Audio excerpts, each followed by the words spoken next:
అటు పశ్చిమ గోదావరి జిల్లా ఎస్పీ అద్నన్ నయూం హష్మి, అల్లూరి సీతారామరాజు జిల్లా SP Amit Bapatla additional SP Sudhakar team కూడా సీఐ నాగరాజును విచారిస్తోంది.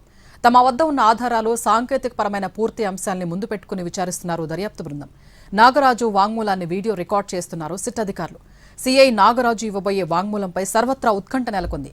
సీఐని విచారించిన అనంతరం మరిన్ని కొత్త పేర్లు తెర మీదకు వచ్చే అవకాశం ఉందని తెలుస్తోంది.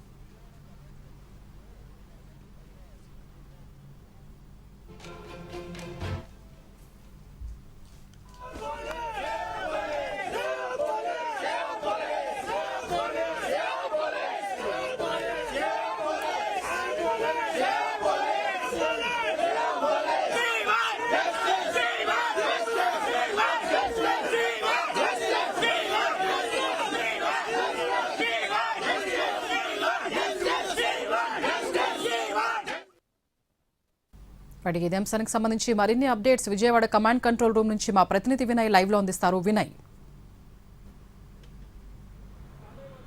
సాయికృష్ణ కేసుకు సంబంధించి 2.5 గంటల నుంచి విజయవాడ కమాండ్ కంట్రోల్ రూమ్ లో సిట్ బృందం సీఐ నాగరాజును విచారిస్తా ఉంది. ఈ కేసుకు సంబంధించి సీఐ నాగరాజు పైన అనేక ఆరోపణలు వినిపిస్తున్న నేపథ్యంలో నిన్న మొన్న కలెక్ట్ చేసిన ఎవిడెన్స్లన్నీ కూడా సీఐ నాగరాజు ముందు పెట్టి సీఐ నాగరాజును సిట్ బృందం విచారిస్తా ఉంది. అయితే ఈ కేసుకు సంబంధించి ఇప్పటికే తల్లి ఇచ్చిన స్టేట్మెంట్ ఆధారంగా అనేక ఎవిడెన్స్లు కూడా సిట్ బృందంతో పాటు ఏసీపీ దైవప్రసాద్ బృందం కూడా సేకరించింది. దీనికి సంబంధించి ఇప్పటికే అన్ని ఎవిడెన్స్లన్నీ కూడా సిట్ బృందం కలెక్ట్ చేసింది. కొద్దిసేపటి క్రితం అంటే ఒక 2.5 గంటల కిందట సీఐ నాగరాజును సింగనగర్ నివాసం నుంచి విజయవాడ కమాండ్ కంట్రోల్ రూమ్ కి తీసుకుని వచ్చారు.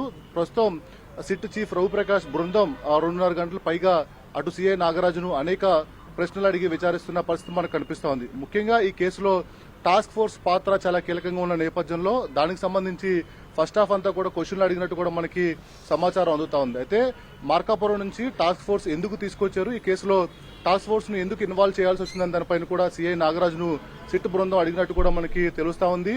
ఇప్పుడు సిటీ బయట నుంచి మార్కాపురం నుంచి సాయికృష్ణను తీసుకొచ్చారు కనుక ఉన్నతాధికారులకు ఏమైనా సమాచారం ఇచ్చారా, ఎవరి ఆదేశాల మేరకు సాయికృష్ణను తీసుకొచ్చారని దానిపైన కూడా క్వశ్చన్లు అడిగిన పరిస్థితి మనకు కనిపిస్తా ఉంది. దాంతో పాటు టాస్క్ ఫోర్స్ పోలీసులు తీసుకుని వచ్చి ఎక్కడ సీఐ నాగరాజుకు సాయికృష్ణను హ్యాండ్ ఓవర్ చేశారు, ఆ తర్వాత ఏం జరిగింది, ఎలాంటి పరిణామాలు చోటు చేసుకున్నాయన్న దానిపైన సిట్ బృందం దగ్గర ఉన్న ఎవిడెన్స్ల ఆధారంగా సీఐ నాగరాజును ప్రశ్నిస్తున్న పరిస్థితి మనకు కనిపిస్తా ఉంది. ముఖ్యంగా అటు మార్కాపురం నుంచి తీసుకొచ్చిన డేట్ అండ్ టైం అని ఇప్పటికే దానికి సంబంధించి కొన్ని ఎవిడెన్స్ అన్ని కూడా క్లూల రూపంలో కూడా కలెక్ట్ చేసిన నేపథ్యంలో దాని ఆధారంగా సీఐ నాగరాజును సిట్ బృందం ప్రశ్నిస్తా ఉంది.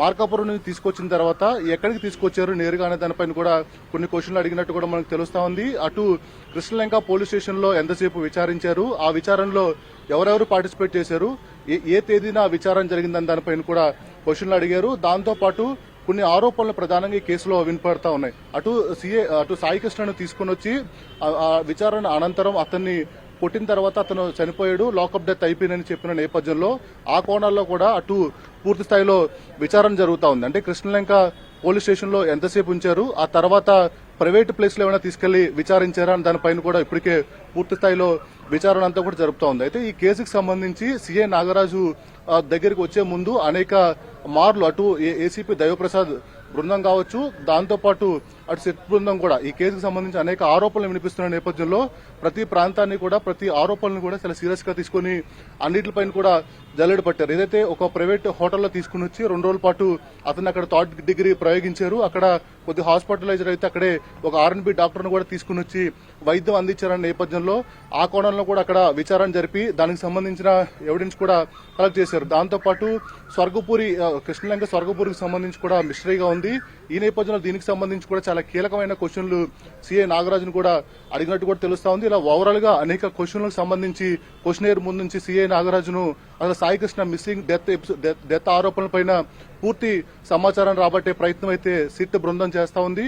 పూర్తిగా అటు ఇంకో కోణం కూడా ఈ రోజు వెలుగులోకి వచ్చింది. అయితే మొత్తం మీద అటు ప్రైవేట్ వాహనాల్లో ఎందుకు తీసుకొచ్చారు, ఆ వాహనాలు ఎవరెవరైనా కూడా క్వశ్చన్ చేస్తా ఉన్నాయి. ఇలా ఓవరాల్ గా దీనికి సంబంధించి ప్రతి ఎపిసోడ్ ని కూడా చాలా క్షుణ్ణంగా అనేక క్వశ్చన్లు కూడా సీఐ నాగరాజును అడుగుతా ఉన్నారు. మరోవైపు బస్టాండ్ లో ఒక అనాథ శవాలు ఉన్న నేపథ్యంలో అటు మున్సిపాలిటీ డిపార్ట్మెంట్ కు లెటర్ ఎవరు రాశారు, ఇలా అనే కోణాల్లో కూడా అడుగుతా ఉన్నారు. ముఖ్యంగా సీఐ నాగరాజుకు సంబంధించి 2.5 గంటలుగా విచారణ జరుగుతా ఉంది. దాంట్లో భాగంగానే అటు మార్కాపురం నుంచి తీసుకొచ్చిన టైమ్ అండ్ నీట్ దగ్గర మొదలుకొని అటు కృష్ణలంక పోలీస్ స్టేషన్ తో పాటు మిగిలిన ప్రాంతాల్లో జరిగిన ప్రొసీజర్ పైన కూడా సిఐ నాగరాజును అనేక కోణాల్లో క్వశ్చన్లు అడుగుతా ఉన్నారు. సిఐ నాగరాజు స్టేట్మెంట్ అంతా కూడా వీడియో రికార్డ్ చేస్తున్నారు. సిఐ నాగరాజు చెప్పిన ఆధారాల ప్రకారం మరికొంత మంది మెడకు కూడా ఈ కేసు చుట్టుకునే అవకాశం కనిపిస్తా ఉంది. ఎందుకంటే సిఐ నాగరాజు ఒక్కటే ఇలాంటి ఇన్వాల్వ్మెంట్ అంతా ఉండదు కాబట్టి ఇంకా కొంతమంది బృందం ఉంటారు కాబట్టి ఆ బృందంలో ఎవరెవరు ఉన్నారని దాని కోణాల్లో కూడా ఇన్వెస్టిగేషన్ చేస్తున్నారు. ఇలాగా అన్ని విధాలుగా 2.5 గంటల పైగా సిఐ నాగరాజును సిట్ బృందం విచారిస్తా ఉంది. Right, thank you Vinay.